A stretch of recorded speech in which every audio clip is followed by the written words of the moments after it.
अस्सलाम वालेकुम, welcome to game set match. I hope आप लोग खैरियत से होंगे, अच्छे से अपना ख्याल रख रहे होंगे। The first show of the weekend पहले ही दिन जो है वीक के हमें ये एक खबर ऐसी जो कि obviously Pakistan cricket fans would be disappointed, dejected today. जिस तरह की परफॉर्मेंस आज टीम पाकिस्तान की हुई है उसके वाले से ऑब्वियसली डिस्कशन होगी। क्या हुआ इस मुल्तान टेस्ट में? बड़ी उम्मीदें थी, बहुत दावे थे। रमीश राजा ने जो है वो प्राइम मिनिस्टर साहब के पास जाके कहा था कि हमें अलग किस्म की क्रिकेट देखने को मिलेगी मुल्तान टेस्ट में। क्या अलग किस्म की क्रिकेट देखने को मिली? वही डोमिनेंस ऑफ इंग्लैंड हमें सामने दिखी। जिस तरह बेन स्टोक्स ने हमें कह कह के हराया है, पहले पिंडी में, उसके बाद अब मुल्तान में। अब हम इंतज़ार करेंगे कि कराची में जो है वो हमारे साथ फिर इस तरह टीम इंग्लैंड जो है वो करे। मुझे नहीं समझ आता कि हम कौन सी प्लानिंग कर रहे हैं, कहाँ आगे बढ़ रहे हैं, क्या कर रहे हैं अपनी क्रिकेट के साथ, कुछ समझ नहीं आता। एक अजीब डिलूजनल तरीके से हम जो हैं वो आगे बढ़े जा रहे हैं, अपने सेल्फ बिलीव में हैं कि हम बहुत अच्छा कर रहे हैं, बहुत अच्छा कर रहे हैं, मगर ऐसा एक्चुअली हो नहीं रहा। आपको सामने दिख रहा है कि टीम्स आपके घर पे आके आपको हरा रही हैं। हम रिकॉर्ड्स की बात करते हैं, आज बन गया फिर से एक रिकॉर्ड, और वो रिकॉर्ड ये बना कि 1959 के बाद पाकिस्तान ने अपने होम सॉइल पे कंसेक्यूटिवली 3 टेस्ट मैचेस की शिकस्त जो है वो फेस की है। यानी हम रिकॉर्ड्स पे रिकॉर्ड्स, और ये रिकॉर्ड्स हमारे एंटी, हमारे खिलाफ बन रहे हैं। सो यस, ये 3 टेस्ट मैचेस की सीरीज़ 2-0 से जो है वो इंग्लैंड ने अपने नाम की है। और जिस तरह की परफॉर्मेंसेस हमारे सामने आई, the kind of batting collapse that we saw today. आज जब दिन शुरू हुआ था 157 रन हमने सिर्फ बनाने थे और वो भी ना बना सके। पिंडी टेस्ट में भी यही हुआ कि हमने 9 रन्स के ऊपर 5 विकेटें गंवाई थी। सो यस, हम क्या गलत कर रहे हैं, कहाँ हमें फिनिशिंग टचेस नहीं मिल रहे। 26 रन से जो है वो पाकिस्तान को शिकस्त हासिल हुई। Very poor display of cricket, और उसके हवाले से जाहिर सी बात है इन डेप्थ डिस्कशन होगी। शाहिद खान आफरीदी भी हमें ज्वाइन इन करेंगे, बट बिफोर दैट ऑब्वियसली काफ़ी तो मैं बता चुकी हूँ मुल्तान टेस्ट के बारे में, बट व्हाट्स हैपनिंग, क्या हो रहा है व्हाट्सएप इन स्पोर्ट्स से शुरुआत करते हैं अपने शो की, and then we'll move further. Mood हम सबका ज़रा बहुत डाउन होगा आज, बहुत ख़राब होगा, but yes we'll try to just compose ourself back और शुरू करेंगे। सो व्हाट्सएप इन स्पोर्ट्स में शुरुआत करते हैं। सबसे पहले मुल्तान टेस्ट में इंग्लैंड ने पाकिस्तान को 26 रन से शिकस्त देकर 3 मैचों की सीरीज़ 2-0 से अपने नाम कर ली है। इंग्लिश टीम ने 22 साल बाद पाकिस्तान के खिलाफ उसकी सरजमीन पर टेस्ट सीरीज़ जीती है, जबकि पहली मरतबा कौमी टीम के खिलाफ लगातार 2 टेस्ट मैचेस जीते हैं। तो आप ये सोचें कि अगर इस वक्त डार्क एरा या dark age of Pakistan cricket in test matches कहा जाए, इन टेस्ट फॉर्मेट कहा जाए, तो बिल्कुल गलत नहीं होगा। चौथे रोज़ पाकिस्तान ने दूसरी इनिंग्स में 198 रन 4 खिलाड़ी आउट पर शुरू किया और पूरी टीम 328 रन पर ढेर हो गई। सऊद शकील ने 94 रन बनाए, मगर सऊद शकील के 94 रन भी जो है वो टीम के काम ना आ सके। कौमी टीम में डेब्यू करने वाले लेग स्पिनर अबरार अहमद की 11 विकेटें रायगा चली गई। अब आप यहाँ पे देख लें, खैर मैं और डिटेल में आगे बात करूँगी। मैं बार बार ये देखती हूँ कि जो स्टार प्लेयर्स हमें दिख रहे हैं वो वही हैं जो हम कहते हैं कि डोमेस्टिक को इज्जत दें, डोमेस्टिक परफॉर्मर्स हैं, जो कि आपको इस वक्त यहाँ पे दिख रहे हैं, जो कि जिन्होंने परफॉर्म किया पाकिस्तान की तरफ से। कौमी क्रिकेट टीम के कप्तान बाबर आजम ने शिकस्त की जिम्मेदारी पहली इनिंग्स में अच्छी बैटिंग ना करने को करार दे दिया। बाबर आजम ने यह कहा कि बल्लेबाजों ने बहुत आसानी से विकेटें गंवाई। दूसरी इनिंग्स में कुछ अच्छी पार्टनरशिप बनी, लेकिन बतौर बैटिंग यूनिट अच्छा फिनिश ना कर सके। इंग्लिश कप्तान बेन स्टोक्स कहते हैं कि मुल्तान की कंडीशंस पिंडी से मुख्तलिफ थीं। जिमी एंडरसन, मार्क वुड और रॉबिन्सन ने प्लान के मुताबिक बॉलिंग की, जो काबिल तारीफ है। और बेन स्टोक्स ने जो है वो शानदार डेब्यू पर अबरार अहमद को मुबारकबाद भी दी। और बेन स्टोक वो स्पॉट ऑन, लग ऐसा रहा था कि हम इंग्लैंड जाके खेल रहे हैं, क्योंकि हमारी कंडीशंस को शायद वो ज़्यादा बेहतर समझ गए थे। दूसरी तरफ जब बात कर ले तो FIFA world cup 2022 heartbreaks बहुत कम होते हैं हमारे इस वजह से, बिकॉज डायरेक्टली हम कनेक्टेड नहीं है। पाकिस्तान की टीम इस वक्त फुटबॉल खेल नहीं रही है फीफा वर्ल्ड कप में। तो ऑब्वियसली वो हार्ट ब्रेक जो जिस तरह क्रिकेट में हमें मिलते रहते हैं वो फीफा वर्ल्ड कप 2022 में नहीं उस तरह। सो फुटबॉल वर्ल्ड कप के सेमीफाइनल का लाइनअप जो है वो मुकम्मल हो चुका है। इवेंट में 3 दिन का आराम है और बुध और जुमेरात को सेमीफाइनल खेले जाएंगे। बहुत सारे मज़े के हमने मैचेस देखे। पेनल्टी किक्स पे जो है वो इख्तिताम हुआ। पहला सेमीफाइनल क्रोएशिया और अर्जेंटीना के दरमियान खेला जाएगा। एंड क्रोएशिया ने टूर्नामेंट की फेवरेट टीम ब्राज़ील को शिकस्त देकर इवेंट से बाहर कर दिया। क्रोएशिया ने सनसनीखेज मुकाबले के बाद ब्राज़ील को पेनल्टीज पर 4-2 से शिकस्त दी।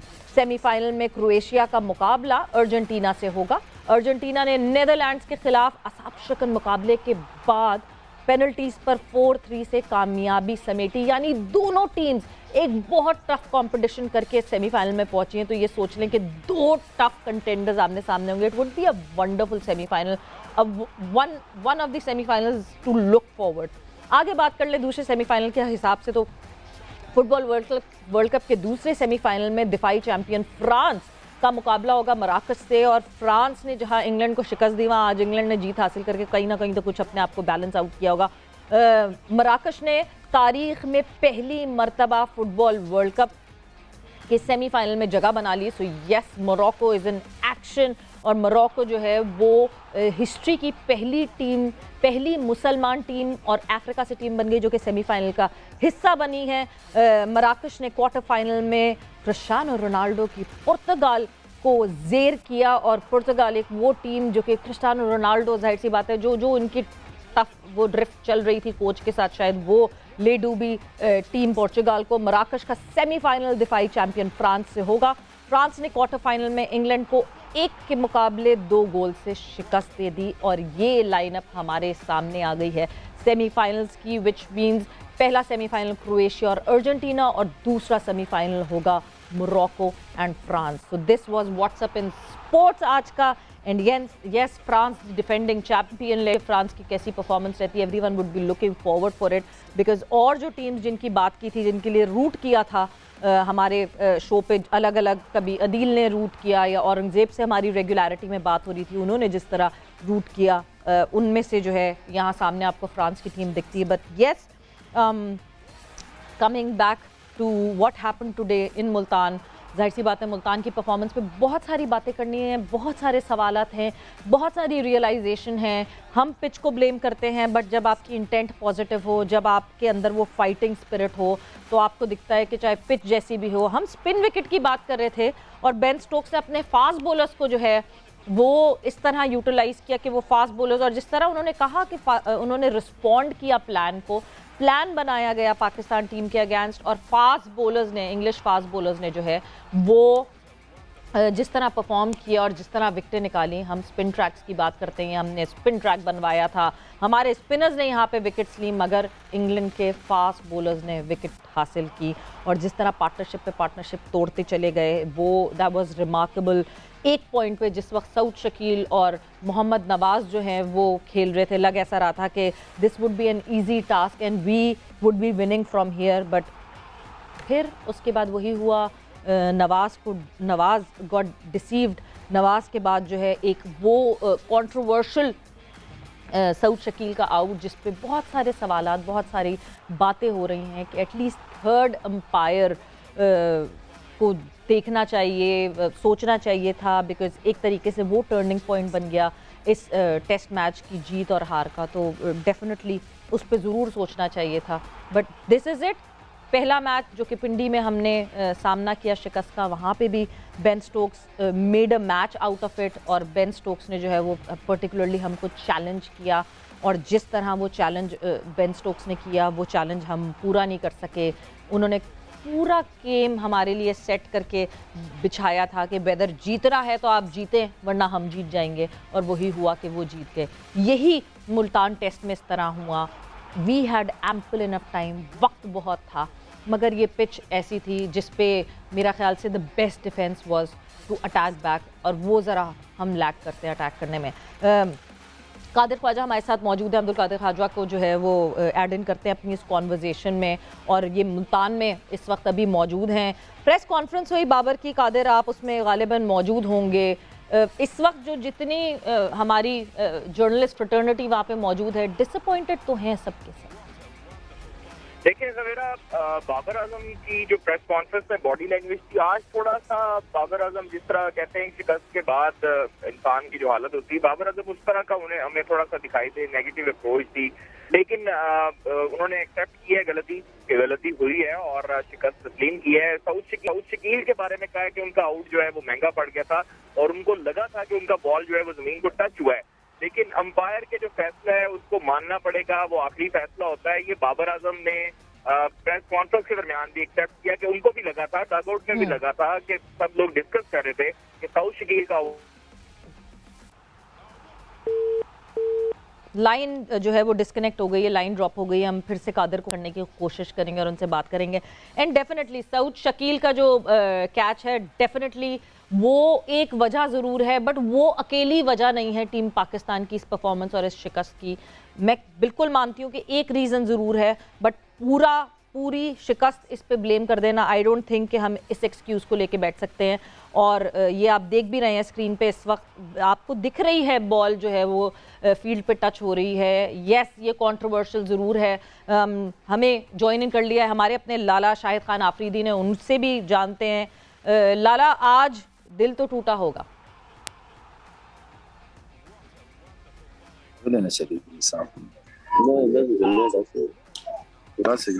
जी लाला, अस्सलाम वालेकुम। अस्सलाम वालेकुम Lala, and welcome to game set match. Thank you ji Savera, अस्सलाम वालेकुम। वालेकुम सलाम। लाला, दिल तो टूटा होगा आज। वो तो एक ऐसी चीज जिसपे आपको लग रहा होता है कि यार इतनी अच्छी एफर्ट कर रहे हैं और फिर आखिर में जो है वो मैच हार जाना, तो एक अच्छी अपॉर्चुनिटी जिस तरह पहले मैच में, टेस्ट मैच में हमें मिली थी पाकिस्तान को, इसी तरह दूसरे टेस्ट मैच में पाकिस्तान ने सेकंड इनिंग स्पेशली बहुत अच्छी खेली। पहली इनिंग में जो वो लीड ले गए वो हमने थोड़ी सी ज्यादा लीड दे दी थी, otherwise not bad. Second inning में हम काफी अच्छा खेले हैं। लाला, सेकंड इनिंग में अच्छे तो खेले हैं, बट आपको लगता है कि हम कहीं लैक कर रहे हैं अपने उस फिनिशिंग टचेस को? मतलब दोनों टेस्ट मैचेस को अगर मैं सामने रखती हूँ तो मुझे ये लगता है कि बेन स्टोक्स लिटरली अपनी टीम को तो मैनूवर करके, यूटिलाइज करके अपनी रिसोर्सेज को वो खेल ही रहे हैं, मगर साथ ही साथ वो हमें खिलवा रहे हैं और वो हमें ऑप्शन देते हैं कि आए और ठीक है जीत के दिखाएं, वरना मैं जीत जाऊंगा। ये दोनों टेस्ट मैचेस में सामने हमें दिखा है that England is completely playing us out in our own conditions.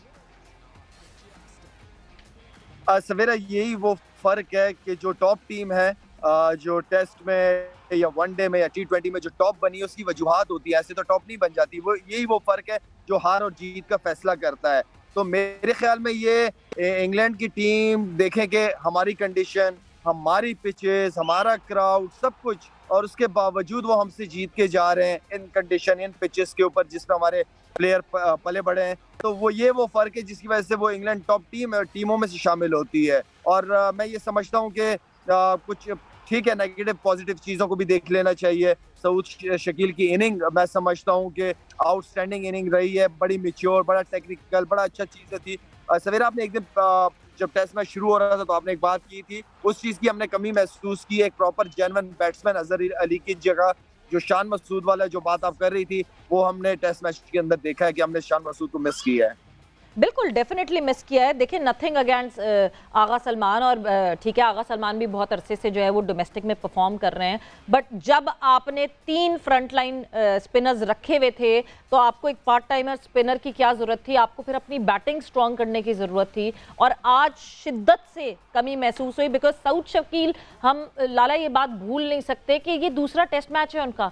एकदम से एक लड़का जो कि आता है, आके पहला टेस्ट मैच खेलता है, दूसरे टेस्ट मैच में हम पूरी बैटिंग उस पर डिपेंड करने लगती है। तो मुझे लगता है कि ये तो एक अपकमिंग नए लड़के के साथ ज्यादती होती है। सवेरे, मुझे ये बताएं, सऊद शकील कितना अरसा फर्स्ट क्लास क्रिकेट खेला है? जी, सऊद शकील ने कितना अरसा फर्स्ट क्लास क्रिकेट खेला है? बहुत अरसा फर्स्ट क्लास क्रिकेट खेला है, 56 फर्स्ट क्लास मैचेस हैं तकरीबन सऊद शकील के। और उन्होंने ये स्टेटमेंट ये कहा भी प्रेस कॉन्फ्रेंस में आके कि शायद 3 साल मेरा डेब्यू लेट हुआ है। सो ही रियलाइजेस कि उन्होंने अपने काफी साल जाया किए हैं। उसने परफॉर्म किया है, काफी अर्सा फर्स्ट क्लास क्रिकेट खेला है। वो कोई T20 की एक मैच की परफॉर्मेंस से टीम में सिलेक्ट नहीं हुआ। हमारे पास में जिस तरह सिलेक्शनें होती रही हैं कि एक मैच के अंदर परफॉर्म करो और इसके बाद टीम के अंदर आ जाओ, ये वो प्लेयर है, ये वो एक्सपीरियंस है। वो खेला है फर्स्ट क्लास क्रिकेट, हर किस्म की कंडीशन, हर किस्म के पिचेस के ऊपर वो लड़का खेला है, तो जिसकी वजह से वो इतना टेक्निकली साउंड प्लेयर नजर आया है। और मैं समझता हूँ कि ये अच्छी वो है कि ठीक है क्रिकेट मैच हारते हो, लेकिन हमें पॉजिटिव अगर देखें तो सऊद शकील की शक्ल में हमें एक अच्छा मिडिल ऑर्डर बैट्समैन हमें मिला है। बिल्कुल लाला, कुछ और चीज़ें जो कि इस टेस्ट मैच के दौरान हुई, जिन पे बहुत सारे जो हैं वो सवालिया निशान उठते हैं, बहुत सारे सवाल उठते हैं। आई बिलीव कादिर भी अगर मेरे साथ हैं, वो क्योंकि मुल्तान में मौजूद थे, उनको ज़्यादा ग्राउंड रियलिटीज़ पता होंगी, बिकॉज हमें जो ग्राउंड रियलिटीज़ बताई जाती हैं वो सेट नहीं बैठती हैं। वो कादिर, अगर आप मुझे इसमें ज़रा इंफॉर्मेशन ज़्यादा वो कर सकें, बता सकें। इमामुल हक MRI के लिए गए थे और MRI से वापस आए, बट एक बंदा जो कि MRI के लिए गया है, हैमस्ट्रिंग की बात हो रही है कि हैमस्ट्रिंग पुल हो गया, उसके बाद आके वो इतनी अच्छी परफॉर्मेंस कैसे दे देते हैं और रिजवान ओपन करते हैं? क्या रिजवान के लिए ओपनिंग की जगह बनाई जा रही थी? देखिए सवेरा, ये रिजवान की जो ओपनिंग का जो अभी आपने बात की है, बड़ा वैलिड क्वेश्चन है। और रिजवान जो है, आपको याद होगा ऑस्ट्रेलिया के खिलाफ जब सीरीज थी तो उस वक्त मैंने खबर दी थी कि मोहम्मद रिजवान चाहते थे, टीम कप्तान को भी और मैनेजमेंट को भी उन्होंने राजी कर लिया था कि वो ओपनिंग करें। इमामुल हक के अंगूठे में जो है वो इंजरी हुई थी और उनको अंगूठे में प्रॉब्लम थी, उसकी वजह से इमाम ड्रॉप हो रहे थे और अब्दुल्ला शफीक को इमामुल हक चाहते थे कि वो खेलें। तो आप ये देखें कि मोहम्मद रिजवान ने कप्तान को भी राजी कर लिया था तब, और सकलैन मुश्ताक को भी राजी कर लिया था कि मैं ओपन करूं टेस्ट मैच में। लेकिन फिर उसके बाद जो है वो इमाम खेले और उन्होंने सेंचुरी भी बनाई। अब जो इमाम का हैमस्ट्रिंग का हुआ था वो ऑन डे हुआ था और सुबह आके उनको जो है वो अच्छा फील नहीं कर रहे थे, इसलिए हॉस्पिटल ले जाया गया और उसके बाद कप्तान और हेड कोच ने फिर मोहम्मद रिजवान का नाम लिया और उनको ओपन करवाया। तो आप ये देखें कि मोहम्मद रिजवान चाहते थे कि वो ऊपर आकर खेलें और अच्छी, और अगर मैक्सिमम परफॉर्मेंस वो दे देते तो फिर हो सकता है कि मुझे लगता है कि वो ओपनिंग का जो उनका स्टैंड था और T20 और वनडे वाला, उसमें उनको चेंज करना पड़ जाता और फिर उसके बाद टेस्ट मैच में अब वो ओपन के आने के ख्वाहिशमंद थे, जो उनकी ख्वाहिश पूरी हो गई। अब दूसरी बात है जो लाला ने की है, मैं उससे बिल्कुल इत्तेफाक करता हूँ। आप जो डोमेस्टिक के लड़के हैं, हमने चीफ सेलेक्टर से बात की, गुज़श्ता रोज वो आए थे मीडिया रूम में और उनसे जब बात हो रही थी सलमान अली आगा की, तो उनका ये कहना था कि वो एज ए बॉलर नहीं शामिल किए गए, वो एज ए बैटर शामिल किए गए हैं। और कोई लोग समझते हैं कि वो बॉलर के तौर पर शामिल किया गया, तो ये वो उनकी गलतफहमी है। आगा सलमान जो है उसको एज ए बैटर शामिल किया गया है। सऊद शकील आप देखें कि 59 मैचेस हैं फर्स्ट क्लास के, उसकी जो है वो सेंचुरीज हैं, उनकी 50s हैं, उनकी परफॉर्मेंस है 53 की एवरेज है। तो वो अपने बलबूते पर आया, जिस तरह शान मसूद खिड़की दरवाजे तोड़कर सिलेक्शन कमेटी को जो है उनको मजबूर कर दिया था कि उसका नाम शामिल करें। अजहर अली की जगह लाला ने बिल्कुल ठीक कहा कि अगर आप ऊपर जो है वो शान मसूद की एंट्री कर लेते तो आपकी बैटिंग लाइनअप, आप ये देखें कि लेफ्ट जो हैंड बैटर थे उनके अगेंस्ट उनके स्पिनर्स भी और उनके फास्ट बॉलर भी स्ट्रगल कर रहे थे, इसीलिए मोहम्मद नवाज और सऊद शकील आए हुए थे। फिर उसके बाद सऊद शकील और इमामुल हक की भी पार्टनरशिप लगी। उसके बाद जो है वो आप ये देखें कि फ़हीम अशरफ जो कि आज आउट हो गए, लेफ्ट हैंडेड बैटर थे, आउट हो गए इनिशियल ओवर्स में। उसके बाद नवाज की और सऊद शकील की बैटिंग पार्टनरशिप लगी। जब राइट हैंड बैटर आया उस वक्त स्ट्रगल करने लग गए तमाम हमारे बैटर्स और फिर वो हमने टारगेट भी अचीव नहीं किया। तो ये चीजें थोड़ी सी मैटर करती हैं, लेकिन मैं इंग्लैंड को इस चीज का क्रेडिट जरूर दूंगा कि उन्होंने निडर क्रिकेट खेली है। और आप ये देखें कि हमारी होम सीरीज में 22 साल के बाद फिर दोबारा इंग्लैंड ने शिकस्त दी है। बिल्कुल, बहादुरी से बात करें, बहादुरी से खेली और obviously fortune favours the brave. लाला, यही बात जो है, ये बार बार जो है ना, ये जो मैंने अभी कादिर से बात की, मैं आपसे भी पूछूंगी, बिकॉज ये बात बार बार परेशान कर रही है।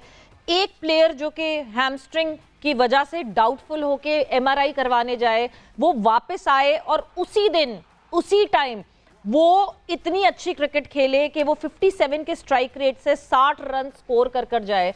इतना आराम से हो जाता है? हैमस्ट्रिंग इंजरी ऐसी होती है, बिल्कुल ऐसी, कोई फर्क नहीं पड़ता।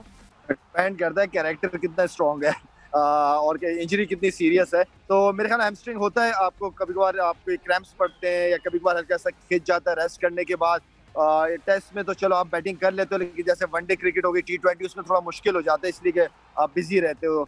मेरे ख्याल में अगर ये मैंने भी सुना है कि रिजवान ने काफ़ी दफ़ा ख्वाहिश जाहिर की है एज अ ओपनर खेलने की टेस्ट में, और मेरे ख्याल में कह सकते हैं कि मौका दिया गया है, वरना होता ही है कि अगर ओपनर नहीं है तो तीसरे नंबर वाला बैट्समैन वो ओपन करता है।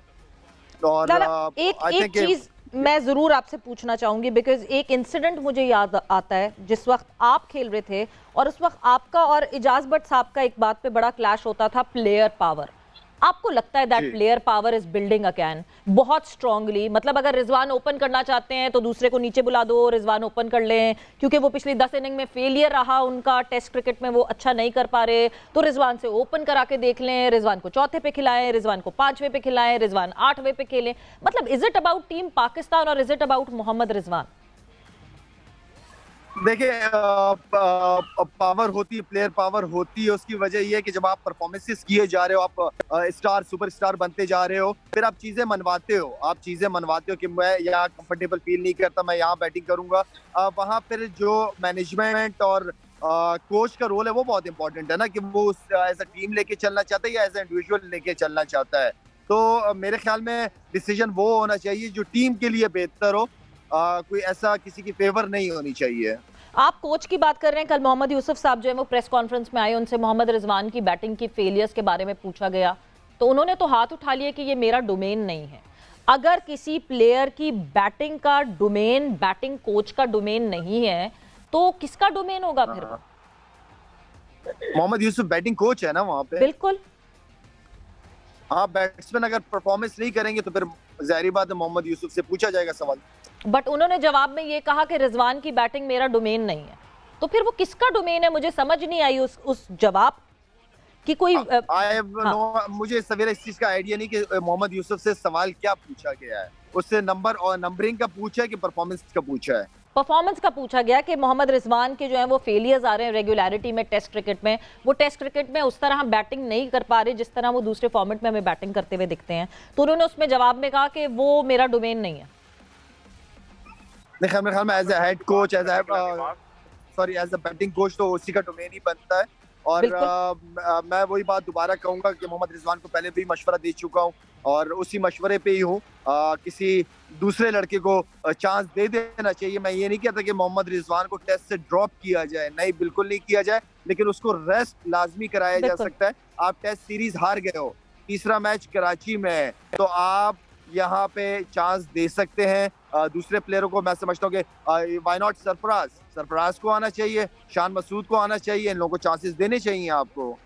बिल्कुल, डेफिनेटली देने चाहिए। और रेस्ट किसी भी प्लेयर को कराना, कोई प्लेयर गेम से बड़ा नहीं होता और कोई प्लेयर अगर रेस्ट करता है तो उसमें कोई गलत बात नहीं होती। बट लाला, एक और चीज़ जो कि ऑब्जर्व की, जिस तरह मैं कह रही हूँ कि डोमेस्टिक को जब हम वैल्यू करते हैं हमारे सामने रिजल्ट्स आते हैं। हमने अबरार को देखा, अबरार की परफॉर्मेंस देखी। मतलब अगर आप अबरार की विकेटें निकाल देते हैं तो बचता क्या है इस पूरे टेस्ट मैच में? हमने सऊद शकील को परफॉर्म करते हुए देखा। हम थोड़ा सा और पीछे जाते हैं और देखते हैं कि हसन अली जब इंजरी से वापस आए तो उन्होंने पहले फर्स्ट क्लास में सेंट्रल पंजाब को टाई करवाया फाइनल में। वो पूरा फर्स्ट क्लास का आधा सीजन खेल कर आए, 6 मैचेस उन्होंने खिलवाए सेंट्रल पंजाब को। एंड देन जब वो वापस आए वो एक बिल्कुल अलग प्लेयर लग रहे थे। हम बार बार ये बात करते हैं डोमेस्टिक को वैल्यू करें, मगर जब खिलाड़ी देखते हैं अपनी टीम में तो वो 14 मैचेस 16 मैचेस खेल के एक वाइल्ड कार्ड एंट्री का हमें बहुत शौक है। सवेरा, हमारे हर प्लेयर जो है ना वो टैलेंटेड है, अच्छे हैं, तगड़े। बात ये है कि उसको सिलेक्शन कमेटी यूज किस तरह कर रही है। अब एक प्लेयर है जो टीम का इंपॉर्टेंट प्लेयर है और वो 2-3 सीरीज से परफॉर्म नहीं कर रहा, ठीक है, तो सिलेक्शन कमेटी का काम ये होना चाहिए कि उसके पीछे एक प्लेयर तैयार हो कि वो इसकी जगह खेलेगा, जो डोमेस्टिक में टॉप परफॉर्मेंसेस करता हुआ आया है, वो खेलेगा उसकी जगह। और जो प्लेयर नहीं करता डोमेस्टिक क्रिकेट में चला जाता है, वो 8-10 मैचेस या एक सीजन खेल के दोबारा कमबैक करता है। हमारा मसला ये है कि उसको बेच के अंदर फिर हम भूल जाते हैं उसको। उसके लिए पूरे प्लान होने चाहिए सिलेक्शन कमेटी का। 20-25 प्लेयर्स के हवाले से प्लान्स होते हैं कि ये प्लेयर इतनी सीरीज, अभी किसी आप नए प्लेयर को डेब्यू करा रहे हैं तो ये थोड़ी कि 1-2 मैच में उसकी परफॉर्मेंस देखनी है, नहीं, आप उसको 5-6 मैचेस खिलाते हो। अगर परफॉर्म करता है तो ठीक है, प्लेयर के ऊपर डिपेंड करता है, आप सिलेक्शन कमेटी प्रॉपर चांस देती है। अगर नहीं करता तो वो वापस डोमेस्टिक सर्कल में जाता है। बिल्कुल जी। लाला, हम डिस्कशन ये कंटिन्यू करेंगे। कुछ स्टेटमेंट्स जो हैं वो रमीश राजा ने भी दिए ड्यूरिंग इंटरव्यू का, जो उन्होंने जब इंटरव्यू अभी जो है जो बीबीसी की टीम है उनको इंटरव्यू दिया, उस पर भी कुछ कमेंट्स किए। जनरली आगे भी और कुछ कमेंट्स आए हैं, उसके हवाले से भी बात करेंगे। कुछ ऐसे कमेंट्स हैं जो ऑनेस्टली मुझे तो समझ नहीं आते, शायद अगर आपको समझ आए तो आप हमें बेहतर समझा सकें। वक्त एक ब्रेक का हुआ है, ब्रेक पर जा रहे हैं। कादिर भी हमारे साथ हैं, वापस आएंगे तो कादिर ने भी सवाल पूछना है लाला से। after the break. And welcome back to Game Set Match in conversation with Shahid Khan Afridi and Qadir Khwaja भी हमारे साथ मौजूद हैं. बात हो रही है मुल्तान टेस्ट के हवाले से. आज चौथे दिन मुल्तान टेस्ट का हुआ इख्तिताम एंड इवेंचुअली पाकिस्तान ने फिर शिकस्त का सामना किया और बिल्कुल कंट्रोल किया इंग्लैंड ने हमें. इस वक्त लग ये रहा है कि बेन स्टोक्स यहाँ बैठ के जो है PS5 का कंट्रोलर है उनके हाथ में and he is controlling team Pakistan. जिस तरह टीम पाकिस्तान को वो he is giving opportunities. Pindi test में भी उन्होंने यही किया, अपॉर्चुनिटी दी कि आए लड़ें, जीत सकते हैं तो जीत के दिखाएं वरना हम जीत के जो है वो आगे बढ़ जाएंगे. तो कॉन्वर्जेशन को आगे बढ़ाते हैं.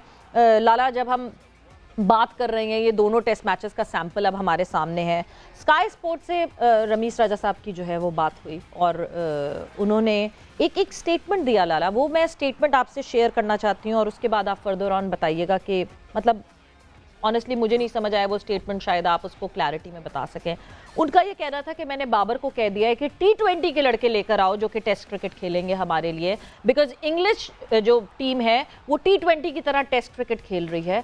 तो मुझे भी इस किस्म की जो है वो क्रिकेट देखना पसंद है.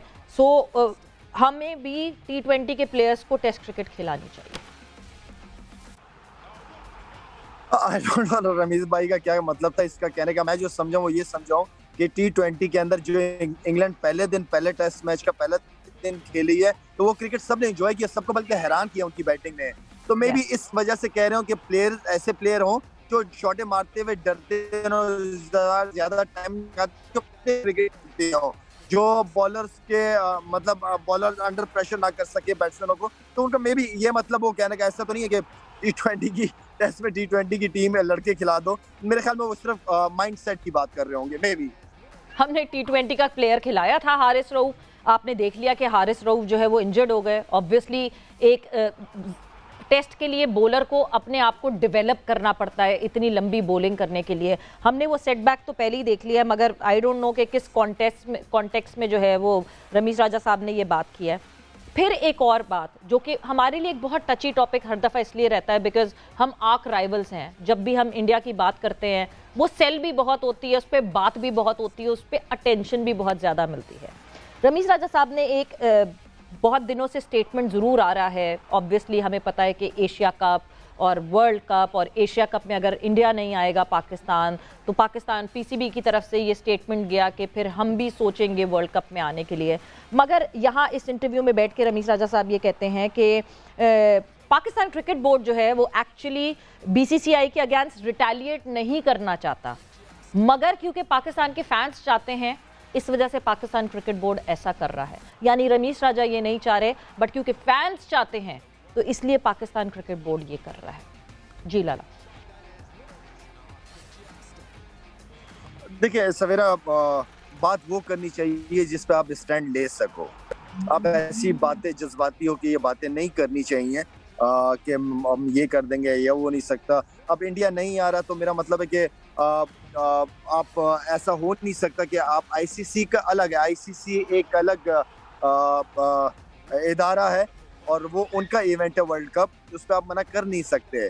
तो मेरे ख्याल में बहुत, क्योंकि इस लेवल पे एज अ चेयरमैन बैठे हुए ग्लोबली एक मैसेज जाता है, तो एक ऐसा थोड़ा सा रिस्पॉन्सिबिलिटी का मुजाहरा होना चाहिए. और जब फैंस की हम बात करते हैं लाला तो फैंस तो बहुत सारी चीज़ें डिमांड करते हैं. दो कि मैं बहुत ज़्यादा उस बात को कंडेम करती हूँ कि कल जिस तरह बाबर आजम को ग्राउंड में ट्रोल किया गया, हमारे अपने पाकिस्तानियों ने बाबर आजम को आवाज़ें लगाई. वट एवर वी से वो हमारा वो जिस तरह की भी कैप्टनसी कर रहे हैं, मैं बड़ी क्रिटिकल रही हूँ उनकी कैप्टनसी के हवाले से, but as a batter he is a legend for us. वो in the way of being a legend हैं और इस वक्त पाकिस्तान के बेहतरीन बल्लेबाज हैं. और जिस तरह मुल्तान स्टेडियम में बाबर आजम को क्रिटिसाइज किया गया, लाला अगर उस आवाम के बारे में आप कुछ कहना चाहेंगे प्लीज. देखिए ये चीज़ें जैसे हमने भी अपने टाइम में भी देखी हैं ये चीज़ें. देखें, हमें अपने प्लेयरों की अगर हम कदर नहीं करेंगे तो दुनिया कदर नहीं करेगी, तो वो रिस्पेक्ट नहीं रहती. तो मेरे ख्याल में ये चीज़ें और फिर सोशल मीडिया पे ऐसी चीज़ें आ जाती हैं. नो डाउट बाबर आजम हमारी टीम की हमेशा से कहता है वहाँ बैकबोन है. सिर्फ एक प्लेयर की और उसकी इस सीरीज में कोई बुरी परफॉर्मेंसेस तो नहीं है, अच्छी परफॉर्मेंसेस है। वो कोई टेबल टेनिस या स्क्वॉश का मैच तो नहीं खेलने जाता कि अकेले परफॉर्म करे और अकेले टीम को जितवाए। जब तक 11 की 11 लड़के परफॉर्म नहीं करेंगे, एक इंडिविजुअल से आप एक्सपेक्ट कर ही नहीं सकते। तो बस वो कप्तान है, जिम्मेदारियां बहुत ज्यादा आती हैं और थोड़ा सा लोगों की तरफ से आया, जो कि मैं समझता हूँ कि बहुत गलत रिस्पॉन्स है। वो हमारा हीरो है और हीरो रहेगा इंशाल्लाह। बिल्कुल। और मतलब बाबर को जो जिस तरह की बॉल पड़ी, बाबर को जिस तरह उस पैच पे वो बॉल पड़ के और जो उसने रिएक्ट किया बॉल ने, वो बहुत अच्छी, इटसेल्फ बॉल बहुत अच्छी थी। और जिस तरह वो बॉल पड़कर आई है, वो उनको पता ही नहीं चला कि क्या हुआ। एंड हो सकता है ऐसे कभी कभार, वरना हमेशा रिस्पॉन्सिबिलिटी से as a batter Babar Azam से कोई शिकायत नहीं है। एज अ कैप्टन क्या क्या और इम्प्रूव करना पड़ेगा बाबर आजम को लाला, एक आउटस्टैंडिंग कप्तान जिस तरह बेन स्टोक्स ने भी मैनूवर किया अपनी टीम को, उस तरह बनने के लिए? कप्तानी जो है ना, लीडरशिप जो नाम है ना, वो ये है कि सबको साथ लेके चलना। और सबको साथ लेके चलने का मतलब ये है कि आपके साथ जो आपके सीनियर्स हैं, उनको अपने साथ बिठा के उनके साथ प्लान को डिस्कस करके उन सीनियर्स को इन्वॉल्व करें कप्तान अपने साथ अपने प्लान्स के अंदर। तो होता क्या है कि सीनियर्स आपको फिर बहुत रिस्पांस देते हैं। जब आप मशवरे बाहर के लोगों से लेना शुरू कर दें या किसी मशवरे में सीनियर्स को इन्वॉल्व ना करें, वहाँ इश्यूज आते हैं। हमारे दौरों में भी बड़ा ये चीज़ रही है और ये मुझे अभी भी सुनने को मिल रही है कि कप्तान जो है वो अपने एक आधा किसी बाहर के लोगों से मशवरे लेते हैं, टीम के सीनियर्स के साथ मशवरे नहीं करते हैं। तो मैं ये समझता हूँ कि टीम के साथ जितने भी सीनियर्स हैं उनको रिस्पेक्ट देनी चाहिए और उनके साथ मशवरे के साथ काम करना चाहिए। कि सीनियर्स को इन्वॉल्व करे कैप्टन एज अ लीडर। बिल्कुल। और जो मेरा ख्याल से जो लीडर ओपन टू सजेशंस होता है, उसको बड़ा फायदा होता है। कभी कभार आप उस पॉइंट ऑफ व्यू से कोई चीज सोच नहीं रहे होते और कोई और एक सीनियर अपने एक्सपीरियंस की वजह से आपको वो नजरिया दिखा देता है जिस नजरिए से आप देख नहीं रहे होते। कादिर, आप सवेरा आप किसी जूनियर से आप कप्तान जब एक जूनियर से मशवरा लेता है तो जूनियर कॉन्फिडेंट फील करता है, उसको इंपॉर्टेंस पता चलती है नहीं यार कप्तान ने मुझे रिस्पेक्ट दी है, तो कप्तान को वो रिस्पॉन्स भी फिर वैसे ही देता है ग्राउंड के अंदर। तो मशवरा लेना चाहिए एज अ लीडर, बहुत बड़ी जिम्मेदारी है। सिर्फ ये नहीं है कि मैंने जाके बैटिंग करनी है या मीडिया के सामने खड़े होकर इंटरव्यू करना है, नहीं। As a leader, as a captain बहुत रिस्पॉन्सिबिलिटीज है, सबको खुश करके लेके चलना होता है। हर एक बंदा अलग अलग शहर, अलग अलग सूबे से आया हुआ होता है, बहुत सारी चीजों को समझ के लेके चलना पड़ता है। डेफिनेटली। और वो ड्यू रिस्पेक्ट देनी पड़ती है। वो कहते हैं ना, इज्जत देते हैं तो इज्जत मिलती है, वो हैंड इन हैंड होता है। बट कादिर, आप लाला से कुछ पूछना चाह रहे थे, अगर आप पूछना चाह रहे हैं तो। मैं लाला से सवेरा दो सवालात हैं। लाला, आपने माशाल्लाह बड़ी दुनिया में क्रिकेट खेली है, पाकिस्तान की तरफ से टेस्ट क्रिकेट भी खेली है। हम लोग 2 टेस्ट मैचेस हारे हैं, ऑस्ट्रेलिया से भी सीरीज हारी है। पहला सवाल ये है कि होम कंडीशन पे आप लोग जब खेलते थे, कोई बाहर से टीम आती थी, बड़े बड़े नाम थे तब, अब तो जो है वो उनके 70% 30% भी नाम नहीं है, लेकिन अब वो तब जो बड़े नाम थे उनको भी शिकस्त का सामना करना पड़ता था, होम कंडीशन से फायदा उठाते थे। क्या आप रमीज राजा की इस बात से इत्तेफाक करते हैं कि तेज क्रिकेट खेलनी चाहिए, बोर हो जाते हैं लोग, 4 दिन में 3 दिन में फैसला आना चाहिए, या वो टेस्ट क्रिकेट वो वाकई हुस्न है टेस्ट क्रिकेट का कि आप हौसले और बर्दाश्त से खेले? और दूसरा सवाल है कि चीफ सिलेक्टर से जब हमने बात की थी, वो ये थी कि जो बाकी डोमेस्टिक में आप लोग कहते हैं कि डोमेस्टिक में प्लेयर्स के पास पोटेंशियल उस तरह का नहीं है जो वो हम रिप्लेस कर सकें। अब मैंने हारिस रऊफ की बात की थी, नसीम शाह की बात की थी कि इनके मुतबादिल जो है वो हमारे पास अब्बास है, उसके बाद साजिद खान को इन्होंने एक्शन का बहाना लगाकर उनको बाहर कर दिया, फिर उसके बाद मीर हमजा है, परफॉर्मेंस देते आ रहे हैं। तो उनका कहना था कि ये अभी परफॉर्मेंस जो है वो उस लेवल की नहीं है कि वो उनको रिप्लेस कर सके। ये 2 सवाल है लाला, इसका थोड़ा सा जवाब चाहिए आपसे। देखिए, टेस्ट क्रिकेट हकीकत में मैं और आप भी उस वक्त टीवी पे बैठ के देखें जब कुछ अच्छा चल रहा हो, पॉजिटिव। ऑस्ट्रेलिया इंग्लैंड की सीरीज है, हमें देखते हैं क्यों मजा आता है, विकेटें भी गिर रही होती हैं, शॉटें भी चल रही होती है, पॉजिटिव क्रिकेट खेलते हैं। जो इंग्लैंड जिस पहले दिन जो क्रिकेट खेला है, 5-6 रन के एवरेज को लेके चला है यार, आप बोर नहीं हुए। आप देख रहे हो बाउंड्रियां आ रही हैं उसके अंदर, तो आप एग्रेसिव क्रिकेट हर कोई पसंद करने लगा। T20 के बाद, T10 के बाद क्रिकेट चेंज हो गई है। अब पूरा दिन खड़े होकर 100 बॉलों पे 10 रन करोगे तो बंदा, हम पहले बोलेंगे कि यार इसको बाहर निकालो, क्या खेल रहा है, बोरिंग हो गई, टीवी ऑफ कर देंगे। तो क्रिकेट इसी तरह की क्रिकेट इस तरह की मजा आता है। जहां तक आपने दूसरी बात की है, ये हमारी हमेशा से बात रही है सवेरा हम सबकी, कि आपकी बेंच स्ट्रांग होनी चाहिए। आपके पास देखिए, अब्बास की आप बात कर रहे हैं, अब्बास बेचारा इंग्लिश कंडीशन में तो ठीक है क्योंकि वो एरिया पकड़ता है, स्विंग सीम होता है, उसका बॉल अच्छी जगह पे गेन करता है। इन कंडीशंस में अब्बास, मैं नहीं समझता कि अब्बास को आप याद कर रहे हैं अब्बास की। हाँ, यहाँ पे आप हसनैन को खिलाएं, आप जिसका पेस है। हसनैन आपका तेज बॉल करता है, यंग भी है और क्रिकेट खेलने की उम्र है। अबू धाबी में T10 खेल रहा है, क्यों खेल रहा है? पाकिस्तान टीम, वही वाली बात है कि बेंच आपकी स्ट्रांग होनी चाहिए। हर प्लेयर जो अंदर खेल रहा है उसको ये पता होना चाहिए कि ये उसके परफॉर्मेंस के लिए बहुत इंपॉर्टेंट है क्योंकि मेरे पीछे लड़का बैठा हुआ है। तो ये होती चाहिए, बेंच स्ट्रांग होनी चाहिए।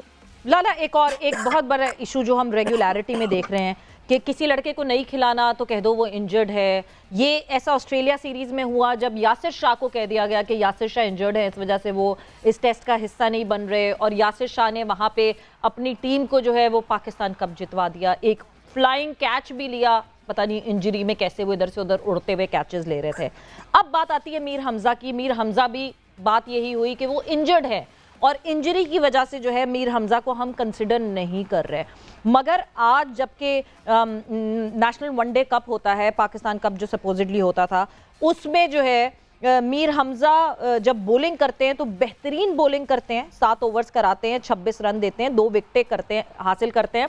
3.71 की इकोनॉमी से वो बॉलिंग करते हैं और फिर बैटिंग भी करते हैं और 39 रन जोड़ते हैं, जिसमें 2 चौके और 2 छक्के हैं। ये कैसी इंजरी है लाला, जो कि पाकिस्तान टीम के लिए इंजर्ड हैं वो, बट अपनी डोमेस्टिक की टीम बलोचिस्तान से खेलते हुए वो इंजर्ड नहीं है? ये वो इम्पोर्टेंट चीज़ों पे बात कर रही हैं सवेरा, जिसको सामने अच्छी बात है कि हम किसी को क्रिटिसाइज नहीं किए होते, हम बेहतरी की बात ही करते हैं। आप भी यही चाहते हैं, हम भी यही चाहते हैं कि पाकिस्तान की क्रिकेट आगे की तरफ जाए और जिन प्लेयर्स का हक है, जिनका राइट्स बनता है, उन्हें चांस मिले, मौका मिले। तो आपकी भी यही कोशिश होती है, हमारी भी यही कोशिश होती है। जब आप हारते हो तो बहुत सारी चीज़ें नज़र आती हैं। बात वही है कि आप अपने बेंच को इतना स्ट्रॉन्ग करें कि हर लड़का आपके लिए रेडी बैठा हुआ हो। मैं वो बार बार रिपीट कर रहा हूँ, आप अपनी बेंच स्ट्रॉन्ग करें। आप कोई भी हो, शाहीन टीम में है नहीं है, हारिस रहूफ टीम में है नहीं है, उनकी कमी महसूस नहीं होनी चाहिए। आपकी बेंच इतनी स्ट्रॉन्ग होनी चाहिए। और ये वो सारे लड़के हैं, मीर हमजा वगैरह काफी अरसे से क्रिकेट खेल रहे हैं ये लोग, इनको सामने आना चाहिए। ताबिश की, अगर मैं ताबिश की बात करूं, उसने डोमेस्टिक में बहुत परफॉर्मेंस की है। मेरे ख्याल में एक आधा फ्लैट विकेट पे उसको मैच दिया, उसके बाद वो लड़का किधर है, गायब हो गए। तो कि कोई प्लान, प्लेयर्स के हवाले से प्लान लाजमी होने चाहिए सिलेक्शन कमेटी के, एक आधा 2 सीरीज के नहीं, उसके पूरे साल के प्लान होने चाहिए प्लेयर्स के। बिल्कुल। और लाला, जब हम वर्कलोड की बात करते थे कि वर्कलोड मैनेजमेंट करनी चाहिए, वर्कलोड मैनेजमेंट करनी चाहिए, उस वक्त तो कोई वर्कलोड मैनेजमेंट हमें दिखी नहीं। मगर अब जब बाबर आजम प्रेस कॉन्फ्रेंस में आए इस टेस्ट मैच से पहले, तो उस वक्त उन्होंने ज़रूर वर्कलोड मैनेजमेंट की बात की कि नहीं, हमें अपने बॉलर्स को जो है वो सोच समझ के इस्तेमाल करना पड़ेगा और वर्कलोड मैनेज करना पड़ेगा। विच मीन्स जिस पे हम आवाज़ उठाते हैं, जिस पे ये बात होती है, मीडिया क्रिटिसाइज करता है, इवेंचुअली आप देखते हैं कि पाकिस्तान क्रिकेट टीम के सेटअप में वो होना शुरू हो जाता है। हमने अबरार के लिए इतना शोर मचाया कि पिंडी टेस्ट में उसको नहीं खिलाया, उसको खिलाएं। आपने उसको खिलाया, आपके सामने वो रिजल्ट्स आ गए। विच मीन्स सही मैथ्यू हेडन ने कहा था कि पाकिस्तान टीम एक रिएक्टिव टीम है, जब तक उनके ऊपर रिएक्शन नहीं आता तब तक वो कोई चीज़ नहीं करते, और इवेंचुअली वही करते हैं जो मीडिया क्रिटिसाइज कर रहा होता है। सवेरा, बात वही है कि एक छोटी सोच है, एक आपकी बड़ी सोच है। हम लोगों की मसला ये है कि हम लोग कल का सोचेंगे, परसों का सोचेंगे। वही वाली बात है कि गोरों की जो सोच है ना, वो 10-15 साल, 20 साल, 25 साल की सोच के साथ जिंदगी गुजारते हैं। तो हमें अपने प्लान्स को थोड़ा सामने देखना। अब मसला ये सवेरा कि सिलेक्शन कमेटी क्या सोचे, उसको ये नहीं पता कि उसने कितने अरसे रहना है। रमीज राजा को ये नहीं पता कि उसने चेयरमैन कितना अरसा रहना है। हमारे ये भी बड़े इश्यूज है ना, हम सिस्टम को हिला देते हैं, हम बंदे को सिस्टम के साथ जोड़ देते हैं कि भाई बंदा ये होगा, जब तक ये होगा ये सिस्टम होगा, जब दूसरा आएगा तो ये सिस्टम हो जाएगा। हमारी अपनी भी बहुत प्रॉब्लम्स है ना, जो हर प्रॉब्लम को एड्रेस करने के लिए आपको ग्रास रूट लेवल से काम करना पड़ेगा।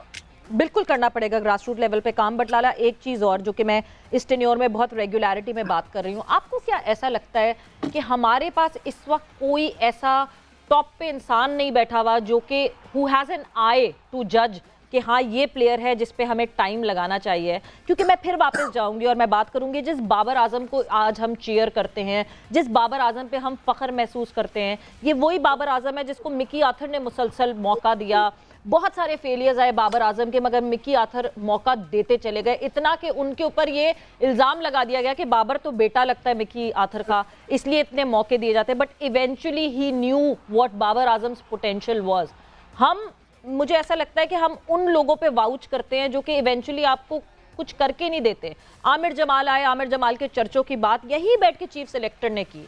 वो उन्होंने ये कहा कि शाहिद आफरीदी भी तो आउट ऑफ द ब्लू आ गए थे, जो कि नहीं आए थे, मगर आमिर जमाल भी इस तरह आ गए। सो आपको ऐसा लगता है कि आए नहीं है जो अभी टॉप पे लोग बैठे हैं कि वो जज कर सके कि कौन कितना टैलेंटेड है?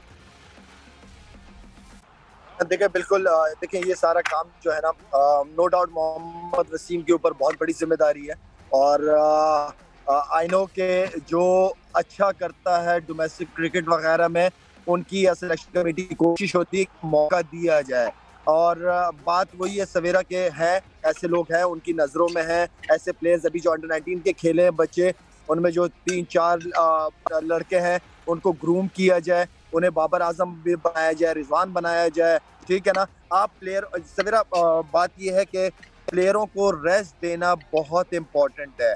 मैं बार बार, मुझे अच्छा नहीं लग रहा बात को रिपीट करते हुए, जितनी आपकी बेंच स्ट्रांग होगी, लड़का खेलेगा उसको प्रेशर भी होगा कि उसकी परफॉर्मेंस का, जब वो नहीं भी खेलेगा दूसरे लड़के को मौका मिलेगा और उस प्लेयर को रेस्ट भी मिलेगा। तो हमारे जितने भी यही कंटिन्यू क्रिकेट खेल रहे हैं, हारिस रऊफ, शाहीन, रिजवान, ये बाबर, ये कंटिन्यू क्रिकेट खेल रहे हैं, इनको रेस्ट देना भी जरूरी है ताकि इनके करियर्स लंबे हों, ताकि ये अच्छा परफॉर्म करे और इनकी जगह जो खेले वो मेरिट के ऊपर डोमेस्टिक क्रिकेट की सीजन खेले हुए कोई परफॉर्मेंस करे। अभी हम ठीक है बड़ा क्रिटिसाइज करते हैं हर एक को, सऊद शकील की जो सिलेक्शन है वो बहुत अच्छी है, सिलेक्शन कमेटी को इसका क्रेडिट मिलना चाहिए, या जो अबरार है इसकी सिलेक्शन का क्रेडिट जो है मिलना चाहिए कि एटलीस्ट सिलेक्शन कमेटी ने हमें सुना या किसी को भी सुना, एटलीस्ट उसको मौका दिया।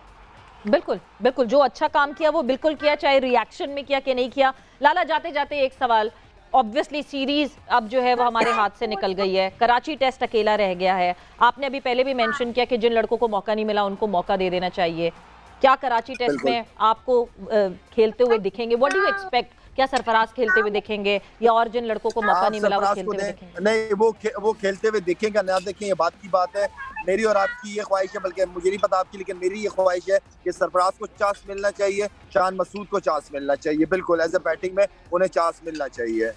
और अब तो वो कहते हैं ना सारी कश्तियां जला दी हैं, तो फिर जारहाना क्रिकेट देखनी तो मिलनी चाहिए, हमें खेलना चाहिए attacking cricket for a change. Attacking cricket, attacking positive cricket, जिस तरह इंग्लैंड ने जिस माइंडसेट के साथ वो खेले उस तरह की क्रिकेट खेले, क्यों ना खेले, अंडर प्रेशर बॉलरों को अंडर प्रेशर करे। वरना टेस्ट में ये है कि ज्यादातर डोमिनेट जो है वो बॉलर्स करते हैं, अच्छे पिचेस की वजह से बैट्समैन पूरा दिन रोक रहा होता है, खेल रहा होता है। हमें डोमिनेट करना चाहिए अपनी टेस्ट क्रिकेट में, अपने बैट्समैनों को उन्होंने एग्जाम्पल सेट कर दी है इंग्लैंड ने, आप ही की कंडीशन में की है। बिल्कुल जी, पॉजिटिव क्रिकेट खेलनी चाहिए, डोमिनेट करना चाहिए, करना हमें दोनों टेस्ट मैचेस में चाहिए था, मगर वहां नहीं सही, तो अब कराची जो आखिरी टेस्ट रह गया उसमें। लाला आपका बहुत बहुत शुक्रिया, कादिर आपका बहुत बहुत शुक्रिया, एंड आप लोग का बहुत बहुत शुक्रिया। आई होप इतना मैं डिसअपॉइंटेड हूँ, आप लोग इतने ज्यादा डिसअपॉइंटेड ना हो, मगर अब बस यही है, ये हमारी टीम है, हमने इसको बैक करना है। Eventually this is the only team that we have to back and we are backing. But उम्मीद यही है कि अच्छे डिसीजंस लिए जाएं, ऑनेस्टी से डिसीजंस लिए जाएं और कराची टेस्ट में कुछ तो खुशियां ये टीम हमें दे सके। With this note, game set match का वक्त खत्म होता है। आप लोग अपना ख्याल रखिएगा, टेक केयर, बाय बाय, अल्लाह हाफ़िज़।